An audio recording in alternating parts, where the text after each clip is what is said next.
You had two once in a century storms weeks apart. No, 3 days apart. 2 bedrooms. See the machine over there, that's supposed to dry everything, but it's getting wet at the moment, so we stopped it. When we finish everything up. Right. I was in Vermont.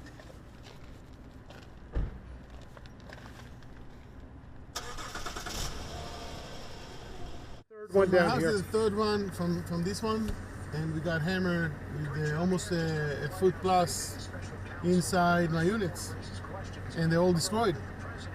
I had tenants inside, and I had to evacuate them, put them in hotels and everything. Yeah, so it was brutal for everybody. And I have now at the apartment, I have no floors, I have no nothing. We got everything out. Talking about 300,000, 400,000 damage. It's really crazy.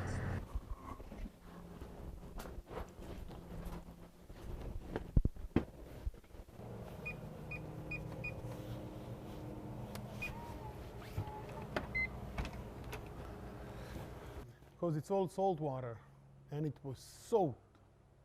It was soaked, the walls, everything, all the insulation, everything. They had to take everything out.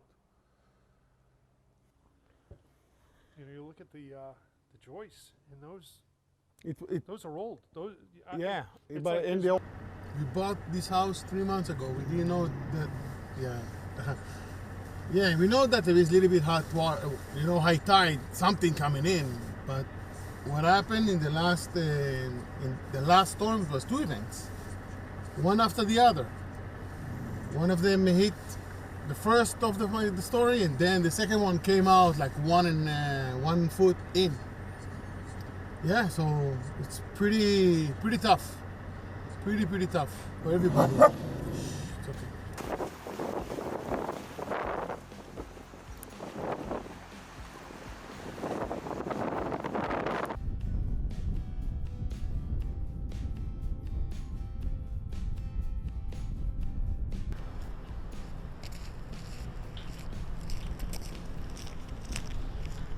On January 10th and 13th, 2 record-breaking coastal storms hit Maine back-to-back, and they led to some of the highest water levels we've ever measured along the coast since we started measuring in the early 1900s.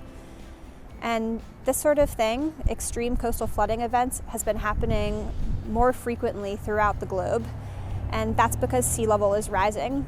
So this is what we've measured so far, and I think what I often think about is that when we compare this to what we might be expecting in the future, here's what we've measured so far in Portland. And the blue shading is showing the range of possible amounts of future sea level rise based on the scenario that Maine has adopted for its planning targets. Looking into the future, we're expecting sea level to start rising faster. So Maine, for example, has committed to managing 1.5 feet of sea level rise in 2050 and 4 feet in 2100. And those numbers are large compared to the 7.5 inches we've already seen and have already been challenged by dealing with the impacts of that 7.5 inches.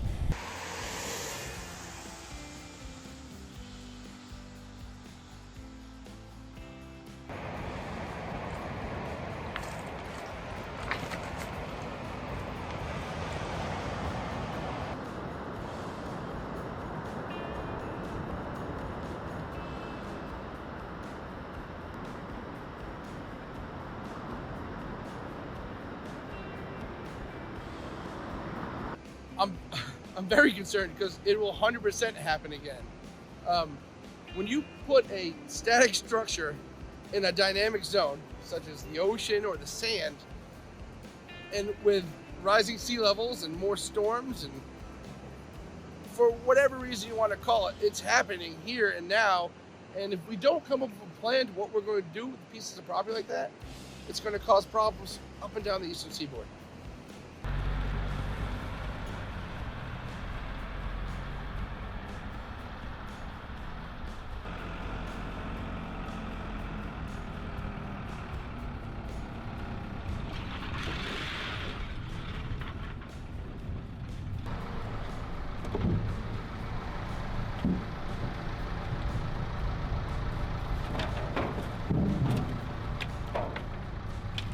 people and businesses who were impacted in Maine are extremely resilient. They're experiencing devastating intergenerational loss, and almost in the same breath, they're asking, how should I rebuild? How high, how strong, or should I even rebuild at all? And those are absolutely critical questions to ask right now. The impacts we've recently seen, those are the impacts from just 7.5 inches of sea level rise, and we're preparing for a lot more in the future.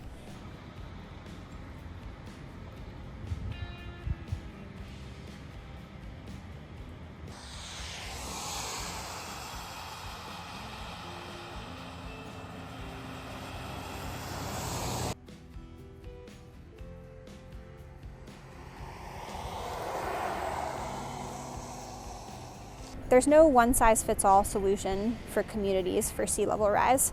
In some cases, communities might be able to incrementally adapt, and in other cases, they might have to grapple with the challenging reality that they need to relocate.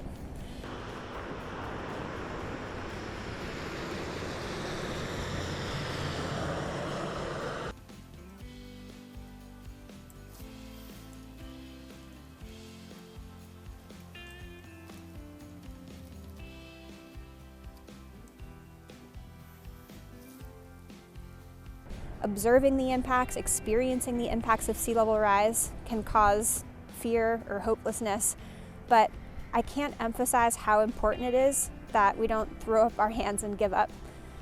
Mitigation or reducing greenhouse gas emissions is still extremely important. Every 10th of a degree of warming matters for sea level rise.